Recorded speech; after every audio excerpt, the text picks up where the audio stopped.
a show. This is an experience. This is PV Roundtable Talk, No Table Edition, Finale Edition. I am your host, Amir Pettis. I'm HD. I'm Maya. I'm Auntie Shay. I'm Janaris. Yes, our guest is Janaris. And can I first say, it is so good to see everybody up here. It's been a minute since we've had Yeah, the whole crew seriously. here. And then let's get a little intro from you, Mr. Janaris. You talk about myself? Yeah. Okay. I'm Janaris. I'm a senior. Work with with the football media team. I do mostly things like graphics, things like on the board, things like that. And yeah. This one is always okay. Yeah. All right. Well, today we are going to be talking about the music industry. We're seeing a lot of stuff in the news, a lot of stuff just circulating. So I want somebody to take it off. What's something that you are not pleased with when it comes to the music industry? I honestly, personally, I don't like how the music industry is really about violence nowadays, honestly, even in rappers as well. Like, if you notice, the female rap has just went way up, and it's selling sex appeal, and then men are selling violence. And why is it always like that? Like, why can't we just be chill? Like, I feel like if we was chilling and talking about good things, it would be calmer, but I guess. Well, I did also see Meek Mill. He has said things. The reason they rap about that because they get paid more about that. But I would say one person like NLE Chopper, he tried to go on another route when he started his spiritual journey. Yep. With that album, I forgot the name of it, but he started it. But the thing was the album flopped and didn't do numbers. And in the music industry, they give you an advance for every album you do. Right. If you don't make enough money to pay them back, you're gonna be more in debt and be in the reds. Yeah. And then they're gonna try to do their best to make sure that you don't ever stop owing them money. Right. Yeah. And that's a really good point because people are getting into these contracts. And one of the things I wrote down is bondage by contracts, like the perpetuity deals. And they say through the universe. And then people be like, what's perpetuity? It's until forever. They're saying through the universe, that means forever, y'all, everything. So when... Yeah, exactly, right? So Kanye West, he went through that. If we watched the Whitney Houston movie, it says, she was like, what is perpetuity, But people are fighting for their masters as well when that is a part of it. Because if you don't have your masters, you don't have your work. So it's you don't get the money when we're talking, because we're talking about financially. They don't get the money, the artist, but the record deals, you get the money. So people are trying to go independent now. I know that was something that happened with Taylor Swift because she had the big fight with her masters, with her past manager Scooter Braun, and I think she just finally is getting her masters, but she's also releasing new versions of her own music so that she has full ownership of everything that she's ever made, and she's making big bucks off of that. Yeah, I was actually watching a Money Man interview. And he was talking about how the industry kind of works. He was saying just say for instance a record label, they could offer you $1 million, but over time you have to pay that record label back $8 to $10 million. So it's it's really screwed over. So that's why you have a lot of artists that's trying to be independent. But a lot of times with the independent way, it's it's harder to make your revenue and everything like that. It's not just easy to succeed. That's why a lot of rappers just fall into that trap of signing with his a label. So they could just make that money right away. But over time it just comes back to hunting. The significant difference is when independent is because the marketing, right? Yeah. So we know Tinashe, but she was independent. Same with Brent Fayez, but Adele, she's independent, so it can work. The Weeknd, he's independent. So that reminds me of what is an NBA YoungBoy, because one of the biggest things that I've seen is that he has a lot of fans. There's a lot of fans. I know, a lot of people on campus listen to him, and you never see him getting any awards or things of that nature. But I feel at some point there's usually a point of recognition. You're a somewhat staple in the community, but you're not getting any type of recognition for your music because you're not a part of a big label and nobody's pushing you. Yeah. Well, do you think that because the music industry, once you get into it, they own you? You're not, for yourself anymore. And Ice Cube said the people that own the labels own the prisons. So that's why, you know, they can be speaking on violence and stuff. But do you think that's what takes the passion away from music? Because most people who produce music are because they're passionate about it. They want people to hear, their gifts. But if somebody owns you and is forcing you to talk about and write lyrics for, one set of things, like, do you think that takes away? Or do you think that's why the music is, my opinion, bad nowadays? I say yeah, because like from what I heard, like I be seeing like a lot of people be talking about like how artists can't be themselves. Like say like years back, they were coming up in the rap industry. Boom, they started getting like a little bit of influence. Then when they signed that deal, they're like basically puppets. Like they're told like what to do. Their image is Right. controlled. Sorry, go ahead. I'm sorry about cutting you off. But I know like a lot of times like it be artists that want to like release music, but they can't because their record label makes them hold their music back. So it's a lot of times like artists gets mad at that because like they want to make their money, and they also they have their passion. They actually have like a passion about making music, and then it's like they can't drop it because they're with their record label and everything. That's a really good point. Did you hear about? I'm sorry. I said I was gonna pick back off what he was saying. Like, yeah, that is true because I remember Lil Uzi Vert back when he dropped that album Eternal Intake. I think it was back in 2020. Like I heard like that album was like 3 years old when it actually dropped. Oh wow. Like rappers, I heard they can't drop music anytime they want to, but they gotta be in the studio hours and hours making different songs. So basically when it dropped, we think, oh, it's brand new. But to them, it's very old. Like they can make a song up. Because that's your work that you now have Literally to withhold. And I was thinking about that because I know there's artists now who are just putting out music when they want to. And the dilemma is some people like the art of a rollout is something that's like just having like your singles coming out and having art, and you're like creating a world around your album.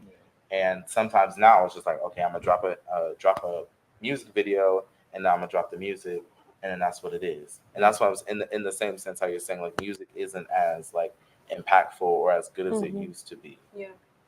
But like, you had a point, like with Chloe Bailey, she produces her own songs. Yeah. She writes her music. She even makes like the actual music for her songs. And she did an interview basically saying that she can't get any credit or even get paid for her own stuff because she produced it herself. So now, yes, artists, if they produce themselves, they don't get paid for that. You can't get an award for or recognition for producing that. So she can't get an award for being a singer on there or being a producer for this song. Yeah, cause I see they like the labels. They wanted it to be to the point where they feel like you need them more than anything. Exactly. That's why they saying stuff like they're saying things like don't do this or that, or something's gonna happen. If there was no artist, there would be no label. You know what I mean? So just to piggyback off of that, I was thinking how the record labels, they push the narrative, but the artists are the image bearers. So everyone's looking at the artists like, why are you promoting this? Why are you promoting this? When you're like, why does this company keep on pushing this out of this artist? As well. Do you think that's like a reason why a lot of artists or celebrities in general go kind of crazy? Because we can sit here and talk about someone ending up in jail or ending up passed away or doing crazy stuff. I really feel like the influence that the label has, like, what's his name? 6ix9ine, right? The one that's like all colorful and stuff. Yeah, like before he got all crazy, like he was a cool dude. I wasn't like listening to his music like that, but he was cool. Then he started going crazy because he started questioning the industry. Yeah, of course, because like things that artists can do and can't do, they're limited once they on their other side. And like that what makes me kind of think like it's not as what people think. Like say like we was kids, we looking up to this artist like Nicki Minaj, Beyonce or something. We're like, oh, I want to be them one day. But if you knew what it takes to be them, then you might want to reconsider. Beyonce's journey is like, I wonder some of the things that go on, because I mean we've gotten a really big part of their lives in their journey as music artists, but I know that even like people question the relationship of Jay-Z and Beyonce because of the age gap. And oh my gosh, there's a lot of those age gap discrepancies throughout, like just with older men and their relationships with younger women, like Aaliyah, like Cassie, and I know we're gonna talk about that later, but like some stuff like that is really scary because there's so many people that like want to do what they love, but Yeah. in order to do what they love, they have to go through like hell to get there.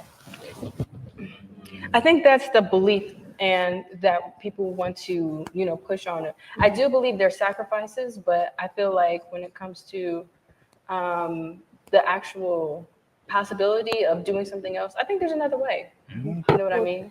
So you talking about sacrifices, that whether it's true or not, but the Illuminati, isn't that what they say, like the people in the music industry and everyone's going into to be successful? Yeah. Like you can be really good at music and Yeah. never go anywhere. Yeah. Not because of your talent, but simply because you don't want to do what you're Yeah. told. So are you literally signing yourself away when you're signing these labels and these record contracts or whatever? Yeah. Matter of fact, I thank you for saying that. Like, you remember how we was talking about 6ix9ine? Mhm. Actually, I seen some live stream who with what do name DJ Academics. Mhm. He was on there. He was talking about you can be better than me, you can be more talented than me, but you never gonna be where I'm at because the industry is rigged. And that kind of tell you like they had to do stuff to get there, and like you're never gonna be on that level, no matter how good you is. Like you see somebody on the side of the road passing out CDs or something, go listen to my music. They have to do it on their own. Yeah. Versus them in the industry, of course, they have the labels doing it for them. Like, oh, you think like, oh, they got it good. Same time, they doing something for that. And if that's the fact of the matter, I do still want to encourage artists out there, whatever you're doing, whether it be painting, dancing, whatever it is. Besides the fame, like craft that artistry. People appreciate your artistry, so keep going. That's important.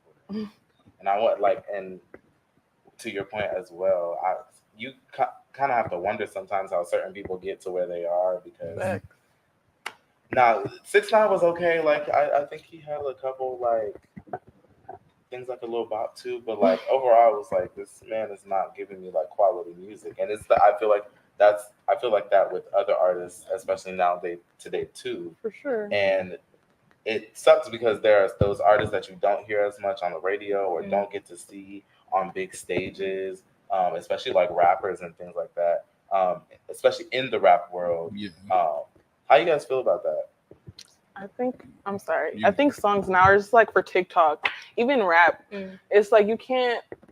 I feel like I haven't heard a really good song. Like I'm feeling it because it's already on. Even like old songs, you put it on TikTok, making a dance to it. There's no reason. Like, can we just have some songs with some feelings? Yeah. Now it's just all about the same stuff, even the same beat. Yeah. No matter People what are coast sampling. you're from. Exactly. Since you brought up TikTok, I do feel like TikTok is saving a lot of these people's rap careers. Yeah. Because it's like they'll find that. like a song that they just really just bought with for real, then they just make a dance and then Pop boom. off one song and you're like, You must saw that No Cap on tweet or something.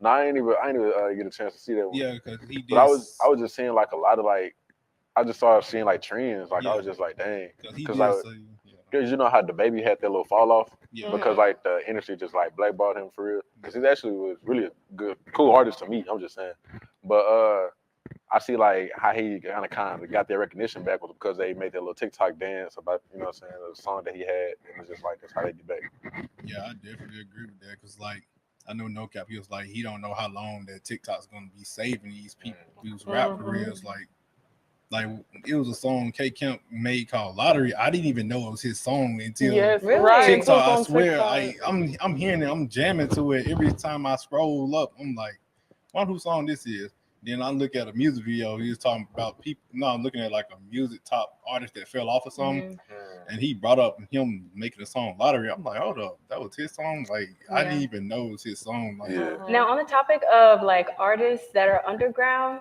like what are some like artists that you wish had more exposure? For me, it would be Coast Contra. Like I love y'all, okay, but there's this one artist. His name is Dreamer Isioma. Their music is like, I don't know. It's like the perfect mix of like black and like pop rock, like R&B. It's like a mixture of a whole bunch of different things. And I think they just need so much more. Like, I love the fan base that they have, but I feel like they could really use some more fans. Well, it's one artist like I was thinking about because he be speaking on a lot of truth and like give gems, not just only like maybe some of his songs may be about violence, but it's not all about violence. Like Montana 300, Okay. like he be speaking on stuff like how to like how keep peace and stuff like that, and how to get through problems. Like I be listening to him behind his messages. That's what's up.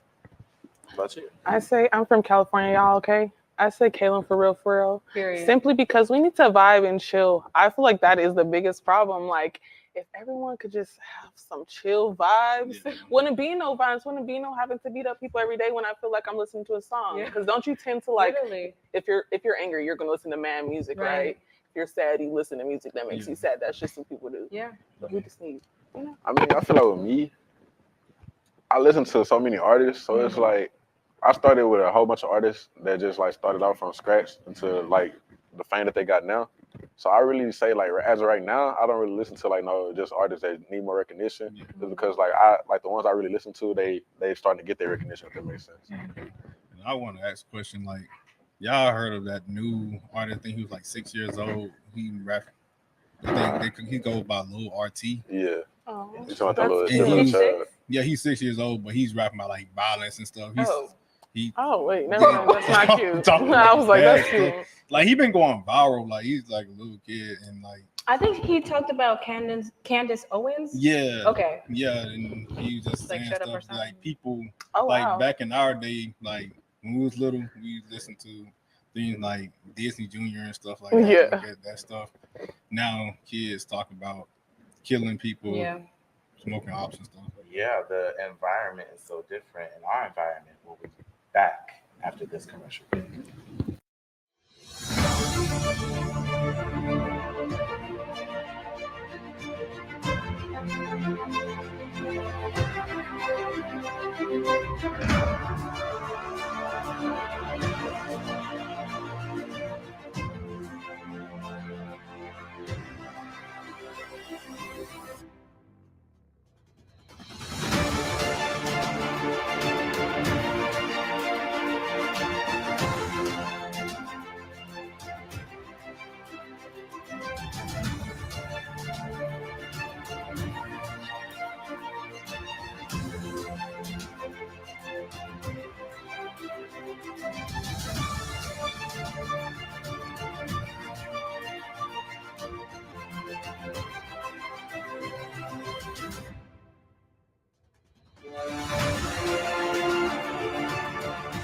All right, and we are back, and the name on the board today is none other than Diddy, Puff Diddy, P Diddy, whatever you want to call him. He ain't my daddy.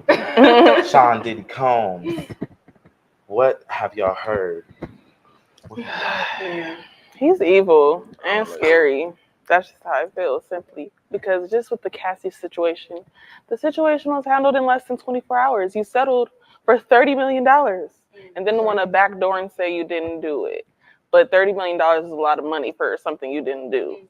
But hey, that's just my opinion. Yeah. And the fact that people are talking, not only who are like celebrities, but people who are close to them, you know, ex-security guards, things like, oh, he used to do all this. It's like his character, you know, whatever happens in the dark comes to light. So you gotta just be mindful, like how you treat people. Like, I feel like that situation is just a start of many. Because I feel like it's a lot of stuff that we don't know about Diddy that's finna start coming to light. Like, I'm finna touch bases on it because I didn't really want to, you know what I'm saying, speak on it. But I actually feel personally that he had something to do with the Kim Porter situation with her passing. Because it just so happened, she got sick. Don't get me wrong, she got sick. She was diagnosed with pneumonia, but she was taking antibiotics. And then like a couple of days, like the day before her passing, her temperature was back to normal. She's watching movies with her family and everything. And then just all of a sudden, you know what I'm saying? I'm not saying that people don't die of normal health all the time, but I'm just saying it's just a coincidence that when she was talking about when she was speaking on Diddy, all of a sudden she gets sick and then just pass away. It's just weird to me. I'm just saying. I think it's also chilling the fact that Kim Porter was meeting up with Cassie before. Yeah. And I don't know what was exchanged, but maybe it could have been like a warning, like, hey, you are going into this territory and this is who this man is. I know she was writing a book. And I think that's really scary. And then it was like also scary because it's like in the final days of her passing, Mm-hmm. it was really felt like a movie for real. Cause like when she had sent her kids to Diddy house, like when she was sick, cause she didn't want her kids to get sick. Mm-hmm. But she told Diddy she was like, take care of my kids, as like she knew that like her time was coming. Ooh, And that then is she scary. also like the day before she died, she made sure she spent time with her family. So it's just like it's kind of like in a way she knew that she was gonna pass Yeah. away. Wow. Diddy, to me, like that's where the scariness, like you're saying, comes from, the evilness. Diddy is such a powerful man. Regardless of the money, I feel like not a lot of people are gonna cross him because of things that they know he's done or assume he's done, speculate. But Diddy, I feel like he's deeper in the game than we know. And the fact that if, like you said, it's true, he did have something with his ex-wife's death. You took away your children's mother because of things that you did. Yeah, I'll just say like sometimes people gonna like do that and like maybe have something to do with it. So especially like if Kim Porter came out and said something about him, of course, and they're gonna do something to like silence her, of course, and like so more won't get out there. Mm-hmm. And also with Diddy, I say of course he's a more powerful man. He's been big in the rap game for a long time. Mm-hmm. Considered as a pioneer since like the 90s. Right. And also like say you try to compare him to like a Big Sean, like you look at Big Sean, of course Big Sean's not gonna be up there because he doesn't have that history. Yeah, that history for sure. Yeah. And I'm sorry, go ahead. Oh yeah, and I was saying like, and Diddy, of course, he has that history. Like he been with it with Tupac and Biggie. Mm-hmm. Which we could yes, I was like, are we Yeah. gonna? And not only them, but like Usher and Justin Bieber. So a lot. And it's dirty, like just in terms of the relations between artists, male or female, male and male, because they gets down even though they act like they don't. And it's just like it's really scary to know like there have been people who have been seriously hurt over like this music stuff, and like it's never like we've lost the essence of like what we're celebrating ourselves, we're celebrating our culture, and we're celebrating the things that we love and making sure that we're creating art and giving something to the world. And you want to give something to the world and you could get your life taken. Music is more of a business than entertainment for real. Since we're talking about life taken, I just feel like with Diddy, we can go back to the 90s, to the Tupac Biggie era.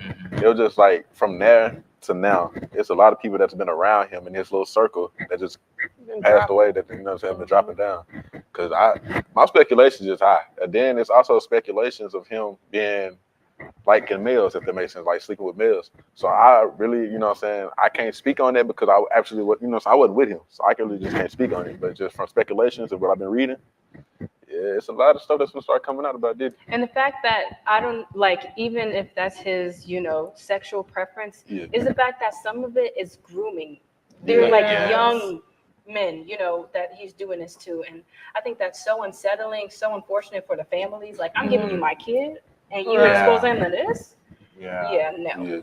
Do you think, because Diddy is such a staple, I guess, in the industry, do you think that his fall or he's going to be canceled that bad? Do you think so? Like when we bring up R. Kelly or Bill Cosby, they really went through it, you know what I'm saying? But do you think it's going to be the same level for Diddy because of who he is and the good things done? Because he does have those supporters who are going to just talk about what good he has done, and that to them that cancels out whatever negative he's done. So do you think that he will get canceled, or is that go ahead. I have to say, I feel like at a certain point, like people, we usually all kind of commune on the same, like we really need to like move this person to the side. Like he's getting canceled like industry wide. Like his money is being like cut more and more and more. Corporations are dropping him. He has to step down from boards. He has to lose endorsements and things like everybody's going away from him now. So it's like you are not only losing your social status, but you're losing your class status, your financial status. We don't know where that man is going to be in a year, but I hope he is in the dumps. That part. He must do time. But I would say, since we're talking about like how these other like people have been bad, such as like R. Kelly and Bill Cosby. I would say that they need to really look more into that. Now, I'm not condoning anything that R. Kelly did. Don't get me wrong. I'm not condoning anything that he did. But I feel like he should not be the only one that be going through this, because their parents was actually sending their kids over there. Yeah. And they knew what type of man, what type of songs he was making. So it's like, I also feel like the parents should, you know what I'm saying, go through things as well. But with P. Diddy, it's like, I feel like a lot of people finna start speaking out on what he did to them, not just with the Cassie situation and everything. I just feel like everybody finna start speaking out. So I feel like a lot of his supporters are gonna actually find out like what type of man he actually is, and like they're gonna start turning on him as well. So I don't know. I mean that the court document for when they were suing, that was, I think, over 20 pages long of stuff that he's done like on record. So even though we may not be able to know everything that was just in that document, if that's something, that's just the start. There's like, and I'm even thinking of groups that we've seen, like stuff that he's filmed, like there's trauma behind those stories, like, and you can see it just within, like, I know that if I was in situations like that, even being like in choir and being in band and stuff like that, being in those groups and having like such harsh criticism, especially when you are striving to be the best, like it can weigh on you, and it can weigh mentally on you. And like, we don't even see a lot of the people that he's like brought up, quote unquote, because there's so much damage that comes behind the come up. And I really hate that. And on a thing of like cancel culture, I don't believe in cancel culture, but I will say that he can take that initiative of stepping forward and confessing and saying, like, you know what, I did do that, whether he does it or not. Also, on top of that, the victims, whether they are celebrities or not, I know it's a hard thing, but I hope they have the boldness and the confidence to be like, you know what, this happened to me, and I believe this is really happening. Because the fact of the matter is, it is possible that, you know, he was in with a Biggie, you know, with Suge Knight being in all of it, right? But still, I still want it to be like, man, you encourage the people who are coming out, and Diddy. Because it could be behind the scenes. Like, it could be a lot of hush money that's keeping them quiet, and it also could be like where it's like Diddy is telling them like, oh, if you do this, if you say this, you know, so I can have you killed. You know what I'm saying? It could be a lot of like threatening things, hush money. You're no man though. Because money will hush a lot of people. I'm just saying. Definitely. It definitely will. Because the music industry as a whole is a demonic place to be in. Okay. Like, you hear from a lot of artists, like they come out and speak on it. And it's a lot of energies. And then right after they speak on it, some always happen to them. So yeah.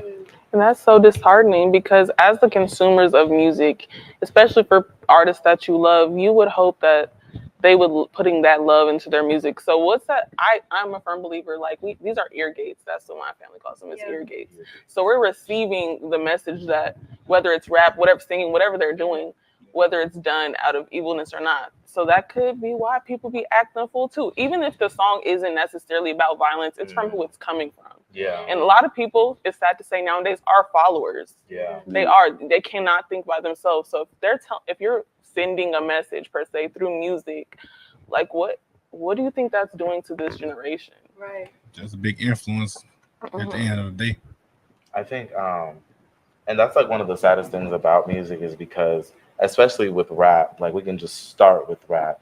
A lot of the subject matter that they talked about was real, whether it was about like gang violence or about just life that happens. Like, I mean, we've heard like Ice Cube, Biggie talk, like, write love letters to their moms, or like write, like, you know, just saying like, hey, like, I'm talking to you through my journey, through my art.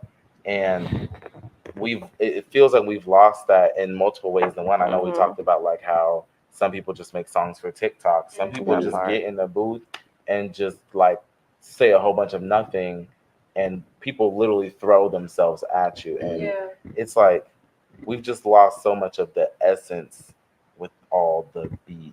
Yeah. And I think the artistry has changed, because when I think about someone who is a radical artist, I think about Lauryn Hill and how she speaks like politically, you know, spiritually, all these things. And I feel like in a culture where we congregate together and be like, okay, everyone's doing this, it feels safe to do that. But to be like a radical artist is like, you have to take time. And sometimes we don't, as a consumers, take or give the artist time to just grow, because they have like one beginning is not going to be like J. Cole. Like he has evolved, right? Yeah. So give artists that grace as well. The same with The Weeknd too. Like people who create like bodies of work, like people don't do that anymore. And even like seeing what Beyonce is doing, like Renaissance was like what, last summer? I think? Not last. It was a few months ago, babe. Yeah, a few months. Renaissance? It was a few months ago. I No, went in that was the September. tour. Oh, But you're saying the album? Oh, Yeah, okay, the album tour. was like a year ago, but like we've been in a state of music for so long where it's like you come out with music, it's out, you got maybe a year tops, and not even a year to like for that music to really be popping. And then it's like you got to get back in the lab, you got to make something else. But like with and I'm just using Renaissance as an example, we've been able to see the music come out, everybody liked the music, now we're seeing the tour, now we're seeing the movie, like we're able to like truly digest the music, and like we get to fall in love with the music in different ways every time, because we're seeing it from so many different perspectives and so many different like presentations, because it's never the same thing over and over. It's not being pushed past or just like, okay. But I mean, music has changed like even over time. Like even back then they had like doing like the Soul Train eras and everything. Cause I'm an old soul, so I listen to a lot of old music. But I came across some songs that I listened to, and I'm like, they actually singing about drugs or something. Cause like it's a lot of songs like older, like 80s and the 70s and stuff, that they actually like singing about drugs. More so like the 90s and everything, it was more like the, you know what I'm saying, you had the Tupac type of rappers, you had the people that was beefing with their raps, but like they never like made it to how it was now, where they actually go kill, you know what I'm saying, back and forth. Then you have the people that made like love songs about, you know what I'm saying. So I can say like the music has like evolved and changed over time. So it's just... And there, I feel like all in all, like my biggest thing with the music industry is like it's so hard to discern whether we're getting real or whether we're getting for show, or whether we're getting like that part. I'm this is what I'm being told to write, or this is what I'm being told to do and I'm performing, or this is what I want to give to my people. So with that, we are going to go to commercial break. We'll be right back.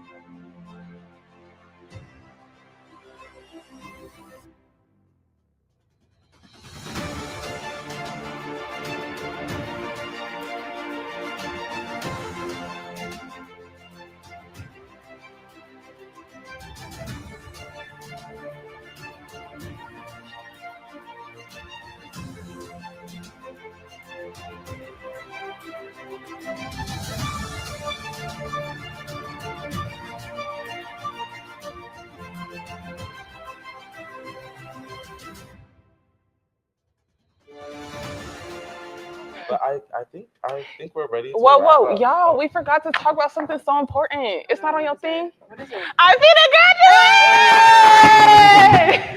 graduate! Okay. Miss Alumna, let me tell you. We're gonna miss you. you. We're so proud of you too. Got pictures coming soon. Okay. I'm Period. excited because I You mean, know, she needs I every do time. too much, She gonna get and you down know I'm gonna every do time. the most for graduation. Period. Yes. But yes, I hope you guys have a great rest of your year. As always, this is not a show. This is an experience. This is PV Roundtable Talk. I love you guys. I will be back for season 2.